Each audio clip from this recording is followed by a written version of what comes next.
Tell me everything. Because it's like what? It's like what? Because I'm not like falling over you? You think I'm not interested in men? Because I'm just in a busy place of life trying to discover whatever it is this week I'm trying to discover. I don't know what it is. I'm interested in men. I'm interested in people. I like peopling.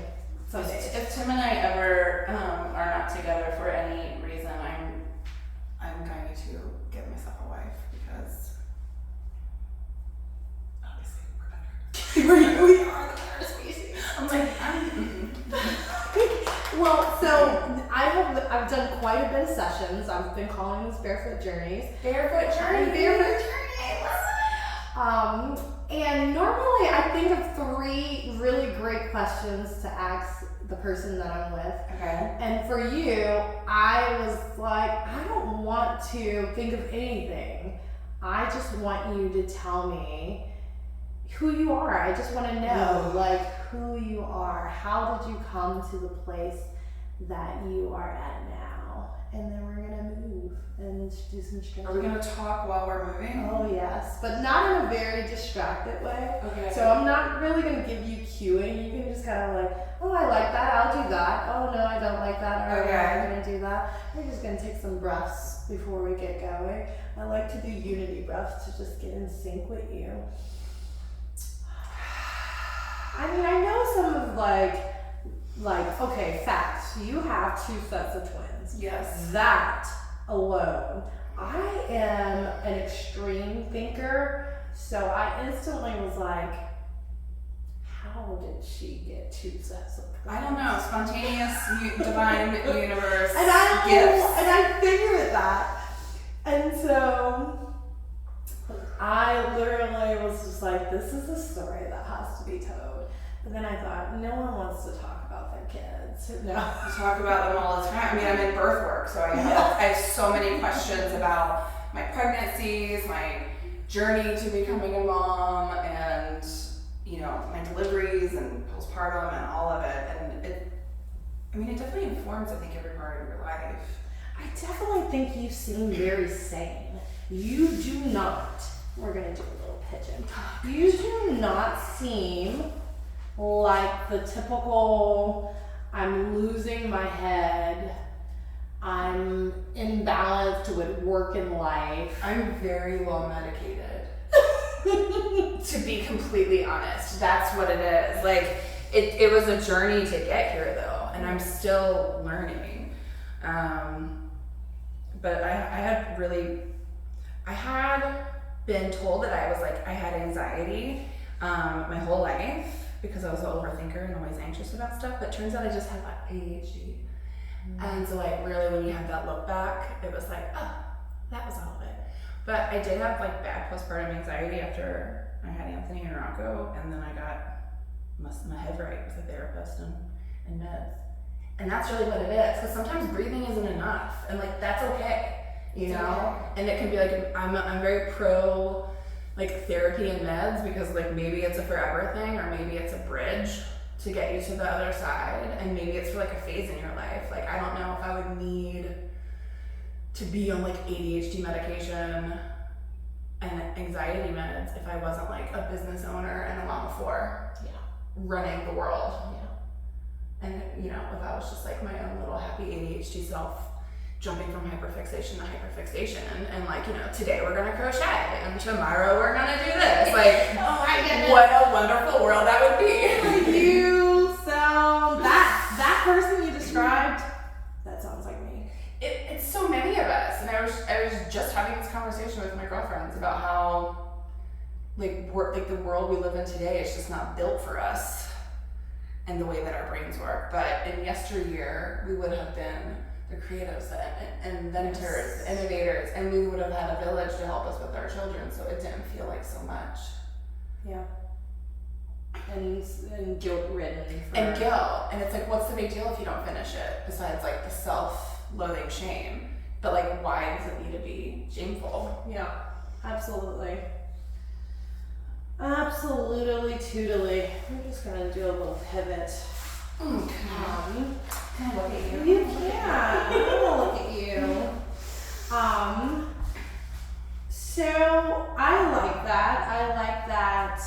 person that is seemingly, and this is my presumption, very holistic. Mm-hmm. Like, it's okay. It's okay. Yeah. It's all right. And I think that's really what it is like, and part of being a doula that's really influenced my life is creating that pause. Yeah. Because we have to do that so often with our clients when they're in labor of like, okay, well that may not be an emergency yet, so let's just talk about it. But also just getting curious, and instead of judging where we're at, get curious about it. Yeah.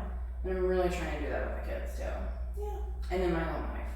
But having kids that are also neurodivergent has made me a lot more graceful. Yeah. With myself. With yourself. Because I'm like, oh my gosh, I see your struggle. That's my struggle too, baby. Well, it's funny when you said the thing about it's okay that, sometimes breathing doesn't work. A kid taught me that. She was like, Ari, Miss Ari. She's like, it's just not working. Mm-hmm. And I looked at her and I'm like, I know, it's not. Well, and I've joked with some friends about like the things that I've talked to my therapist about like how my parents were unable to say certain things or whatever, that like the look back on the childhood stuff. And my kids are going to be in therapy being like, and then my mom just said, keep breathing. And it was so annoying. No. And if she said, I see you, one more time. I try not to patronize my kids with the breath work because it is very patronizing, but sometimes I'm like, rage out, go ahead, just do it. Yeah, like rage out, cry it out, yeah. punch the wall, do what you need to do. I feel that, I feel your mourning, I get it, we're in the same household. Yeah. We have the same genes. Yeah. It's okay. It's okay. I am like what I call like the soft, angry person. Yeah, I keep all that rage. And so when I see kids raging out, a mom asked me yesterday, because her kid was raging out, she was like, is he going to be kicked out? And I was like, what, for being angry? Yeah, for feeling. No. Feelings are fine. It's the, I think it's with how you handle them. Yes. Which is what we're working on with our kids a lot, but also just like, sometimes when a toddler is having a total meltdown, you're like, yeah, I wish I could do that too.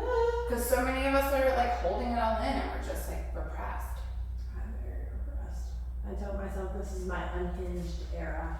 I don't know how unhinging I'm doing, but Let it out. we're getting there. What do you feel like you tell your clients, like the most honest truth that you could tell your clients through the process of parenting and birthing and all of the above? Well, I think birth is very important because it is the beginning of a relationship that you're having with your child, right? And it really informs your postpartum period, your healing, your mental health, all these different things. But parenting is the coolest awareness journey if you let it be. And it's really an opportunity for us to reparent ourselves. And not even just like, oh, my mom or dad said this, but like societal reparenting, right? Like, I think the coolest thing about being a mom now is that I'm raising my kids in a way that they don't have to unlearn things that I had to unlearn to get where I am right now. So it really does help you like look at yourself. And when my kids trigger me, I'm like, why is that triggering me? Because is it making me feel like I'm not being productive, which is like a big thing that I always had growing up, so it's always all over the place. But it's usually a self-reflection of like, why is that bothering me so much? And sometimes it's just like, get in the car, we have to go, and like, because this is what we're doing right now. But the day-to-day stuff is, kids are really smart. They are really smart. They are, especially before they start censoring themselves. Or we start censoring them. We start censoring them, yes. I think there is a balance. Like, I don't want my kids walking around telling people they're fat all day. No. But I do feel like a big part of, our journey and where we're at I'm constantly telling myself I know enough to make the judgment call that this is the life that I want to live. Yeah. And that sometimes it's like hard for people to understand when they're like, all kids need this, all kids need that, all kids need, and I'm just like, if I hear this one more time, because then you do sometimes question like, am I enough? Like, do I have enough to like truly make that decision for the children that I birth? Well, and like, and some, I hope so, but like, we're all still trying our best. I mean, like I'm 41 now. I remember thinking that 40 was like so old. And like as a kid being like, oh my god, my parents are so old. But now, like I'm 41 and I still don't know it all. And I'm like, and I hope I never do. Yeah. I hope I'm always able to stay curious. Yeah. Yeah, I get that. I think it's really cool that I don't know everything. I don't like being the smartest person in the room. Yeah. I want to always be learning, student of life. But I think that's what has been really great about yoga is it's not just the movements. It's like yoga is every day. And Yes. your practice is not just, oh, I did a 60-minute heated On the blow. mat and I sweated my eyeballs out. And I'm like, oh no, I was yogaing today when I was online with the power company for a half hour. I was in deep yoga. You know, like things like that. Where, yeah. It's just, it feels good to know. That's what I tell the kids. Yoga is unity, but it's beyond just mat work, breath work. You know, there's so much of a true lifestyle, like, you know, in the way you think. And I feel like that is truly the beauty, and I love that you said that. Tell me about your tattoos. Oh my gosh, my tattoos. I started getting them when I quit drinking. Love that. Well, I need something else to focus on. I was gonna say, we're gonna do some down dogging. And I'm coming up on 4 years.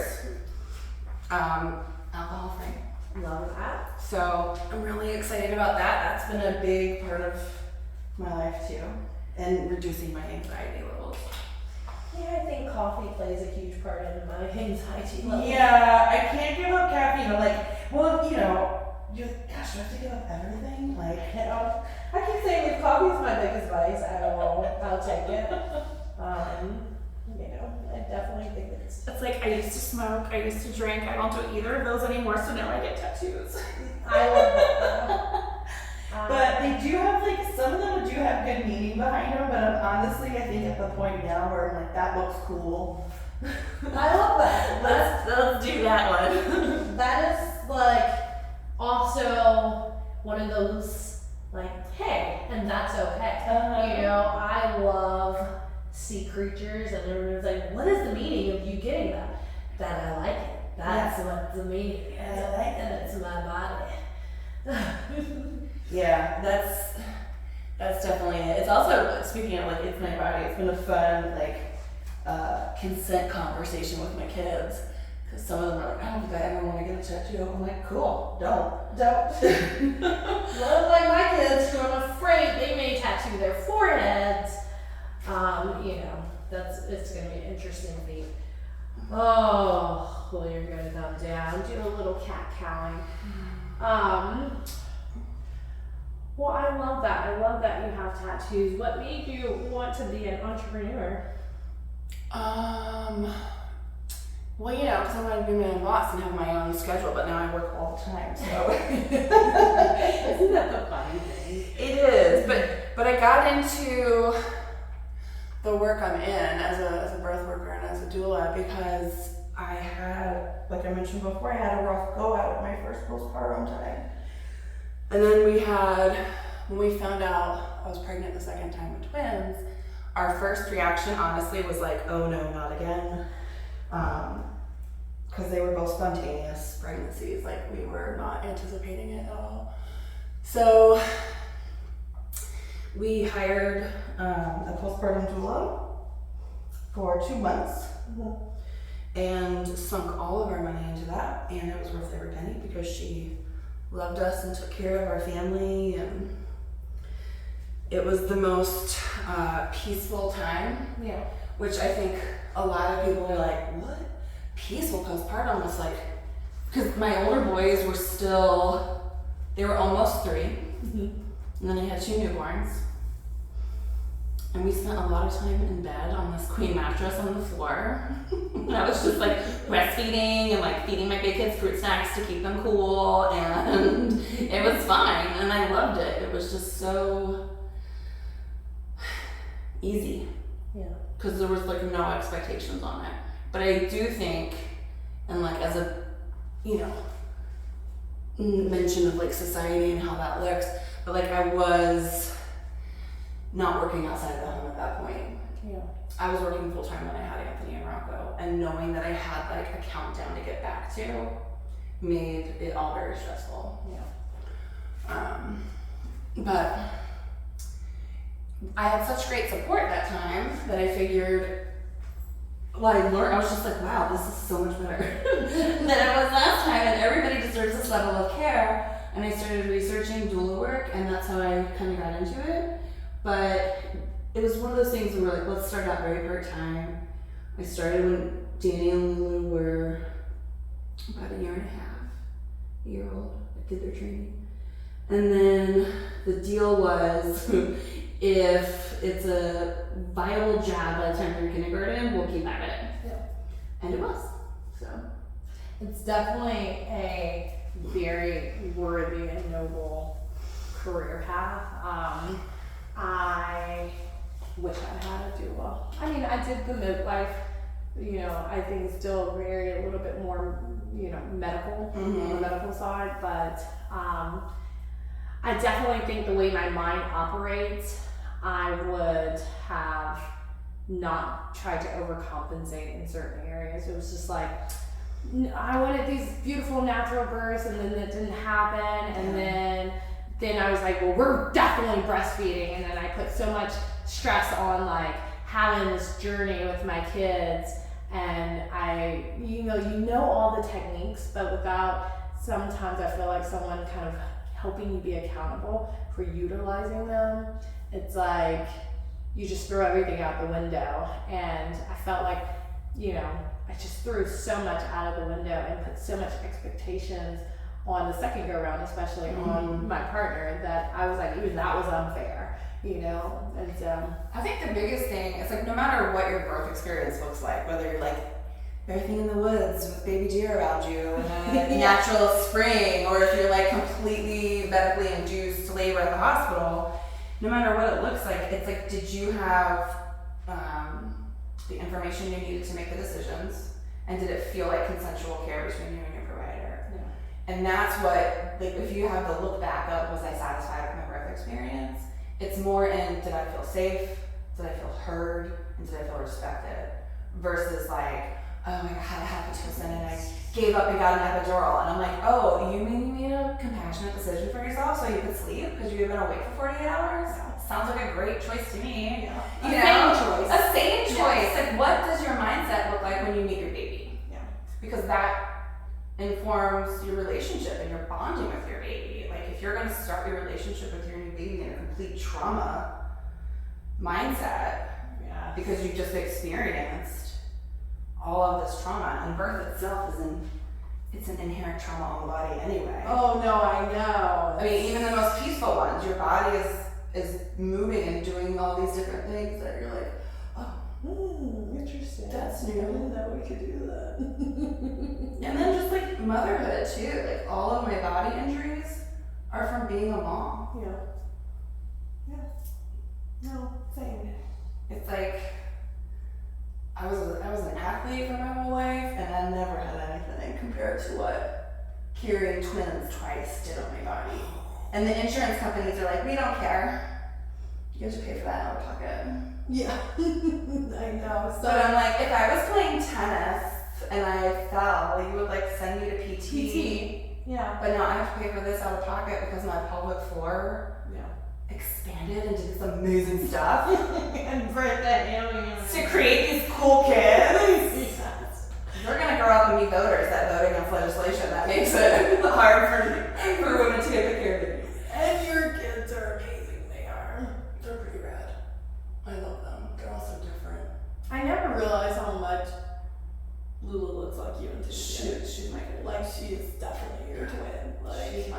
seeing you like in slow motion now. This is slow mo you.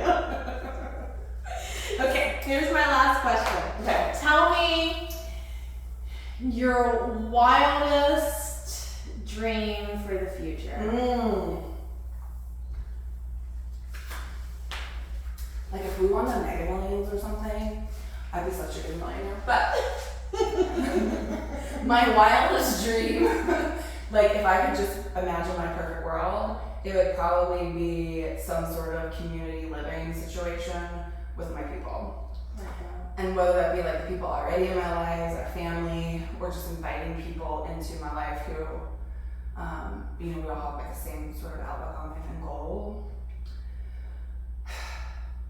Cause like, when you find your people, it just feels so